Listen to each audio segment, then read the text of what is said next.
Hello, and I appreciate those of you that view this video very much. And I would like to hear your comments, even though I get them on virtually 100% of every one of these that I put out. Today, I'd like to talk with people I think is something that's very important that's going on in our world today. I'm simply going to term it as the idea of 2012 and the power of temptation. When we look around at our world today and we look at human behavior, it's becoming, let's say, intriguing at best.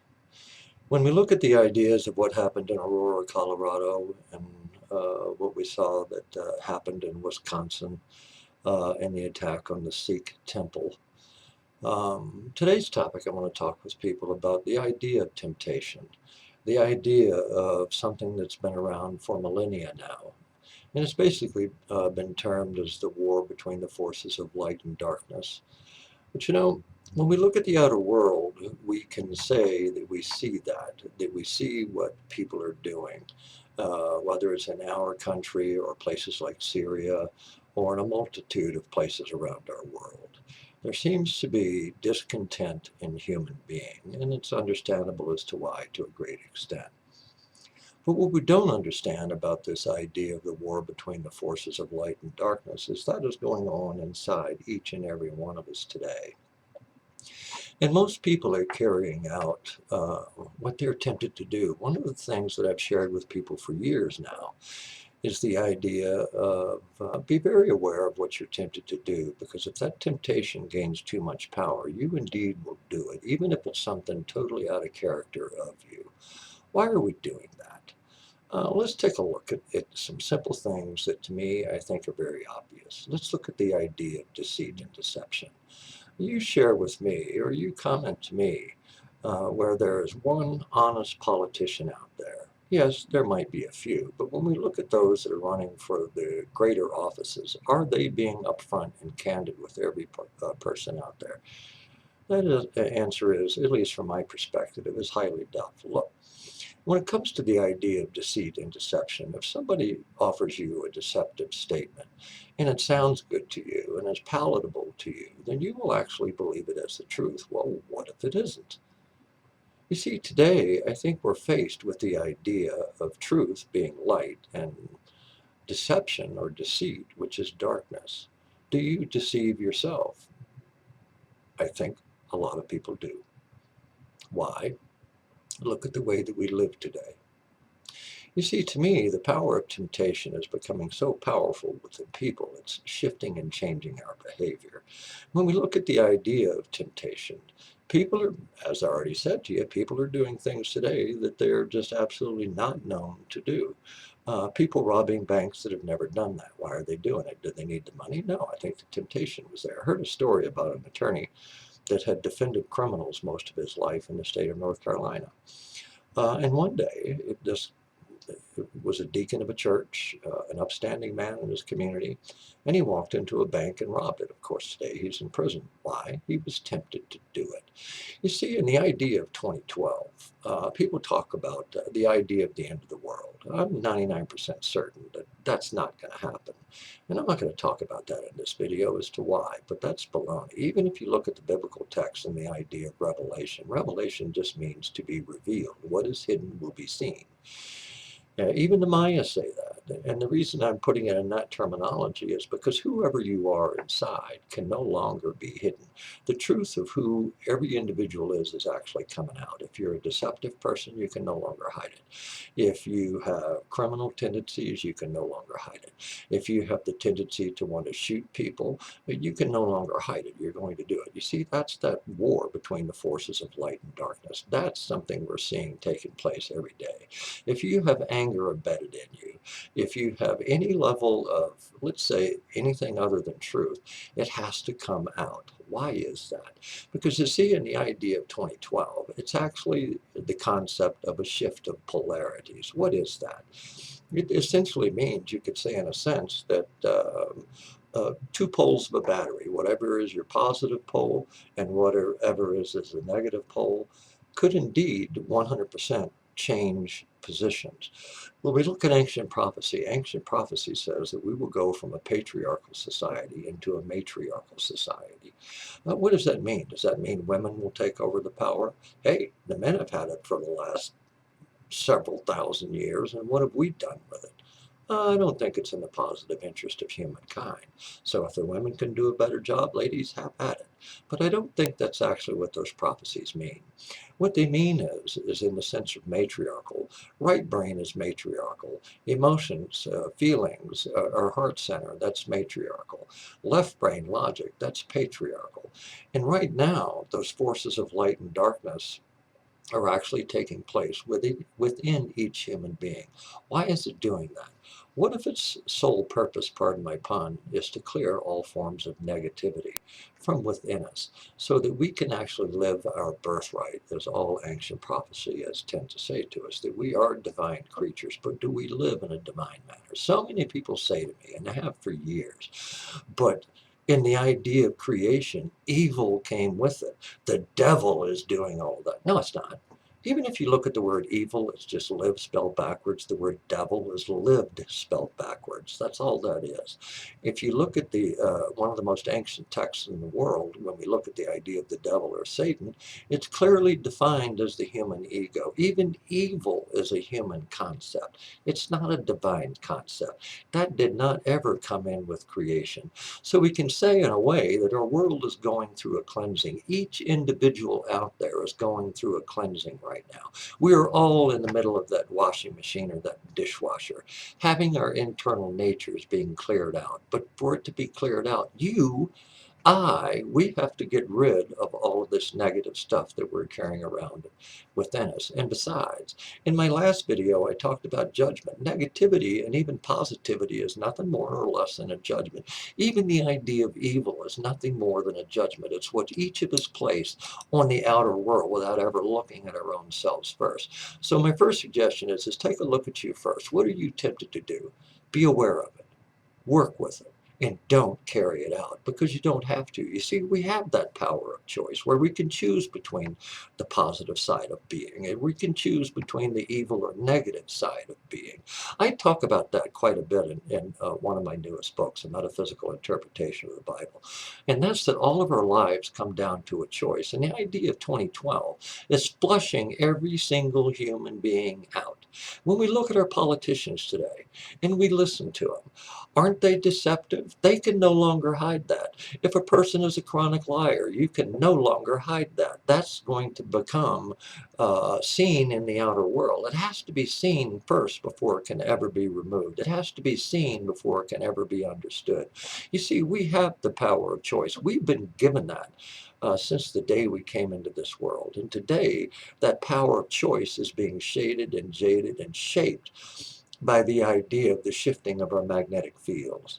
How that's actually going to transpire, heck, I only have an intuitive sense of what that's going to look like. But when I look at our outer world, I see it being played out on a constant level now.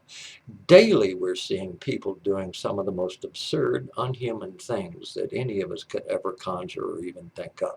When what we could do is we could do just the opposite. You see, I think as we continue to progress through the rest of this world, or rest of this year is what I should say, we're going to see a continued escalation of these types of behaviors like Aurora, like the discontent, or like the shooting at the Sikh temple in Wisconsin.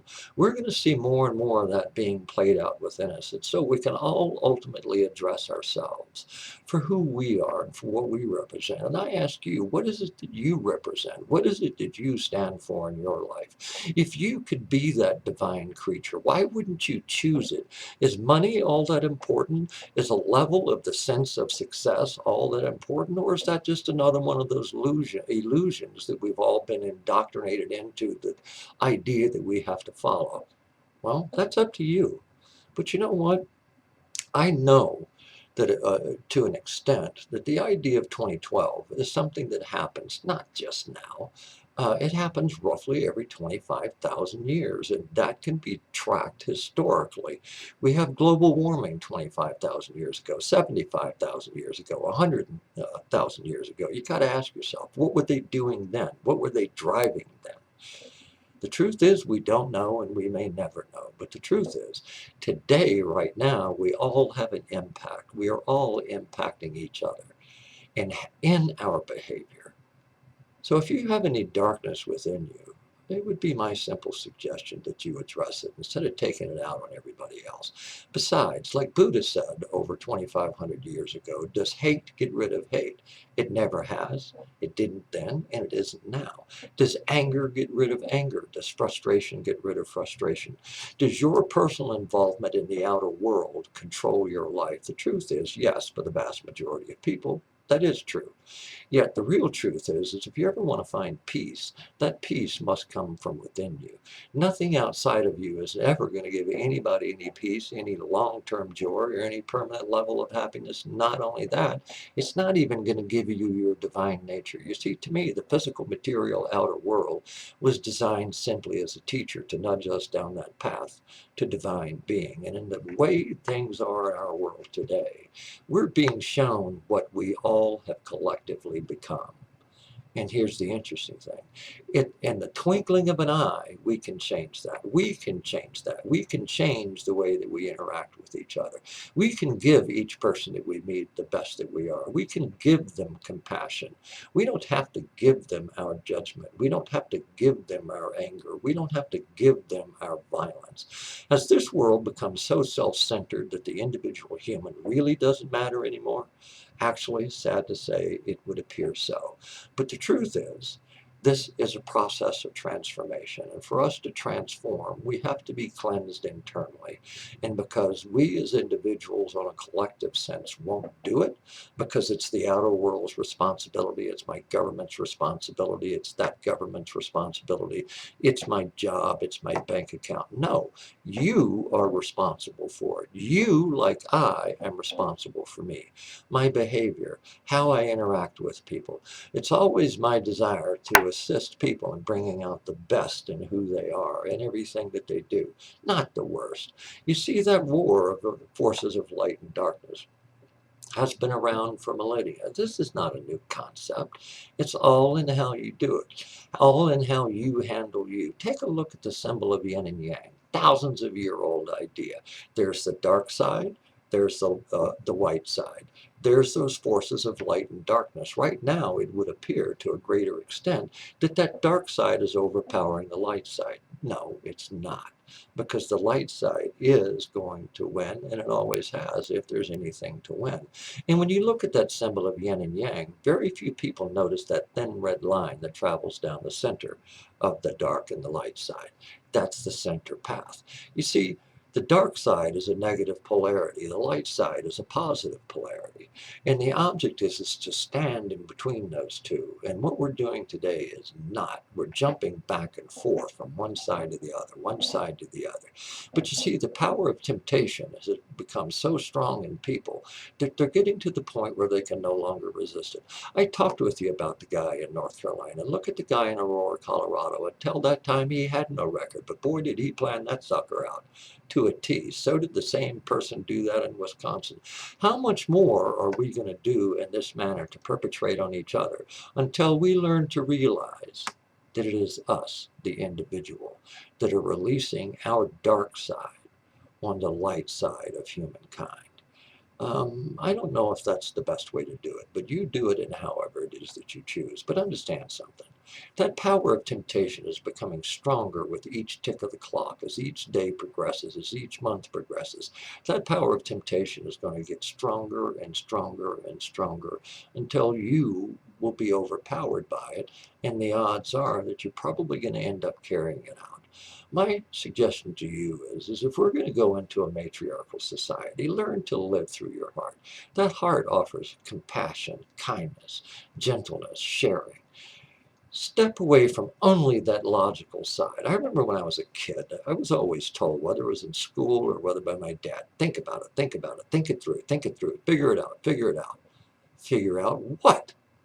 See, we're all so busy looking for answers at things that we forget that there's probably no real answer to anything. There's an understanding, yes, and there's a world of difference because understanding can constantly expand. An answer simply means an end result. Well, if the idea of infinity is true and a universal truth, there cannot really be an answer. Or it might be an answer in one moment, but tomorrow it's probably going to change. Let's take a look at something very simple. Science tells us there was a global ice age. Oh, really? How did that happen? Did the sun go out and somebody relight it with a Bic lighter? How do they say that? How can they say that? That's simple. They see glacial activity all over the world. So therefore, the world had to be covered in ice and snow. Well, that makes sense to me on one hand, but on the other, no, it doesn't. And here's why. Geology tells us that the magnetic poles of our planet have moved their positions 171 times. And by the way, that number is still expanding. Well, if those magnetic fields or poles have moved 171 times, that means the North and the South poles have been in different places throughout the history of the world. And for 25,000 years, yes, there's going to be a lot of buildup of ice and snow, which is going to create glacial activity. Therefore, the illusion of a global ice age. And if you can't buy that one, think about this one. We always show woolly mammoths in snow and ice. Excuse me a second. They're just like modern day pachyderms. They are vegetarian. They would not have been in that area. But that's the way most people believe it because that's the answer, that's the solution. And even if it's wrong, like the idea of deceit and deception, if you believe it, then to you it's right. Well, what if it isn't? What if there's another path? And that's what I'm attempting to offer you today as food for thought. That's why I share with you so diligently. Be very, very careful of what you're tempted to do because there's going to become that point where you will not be able to resist it. It will overpower you and you will carry it out. It's a teacher.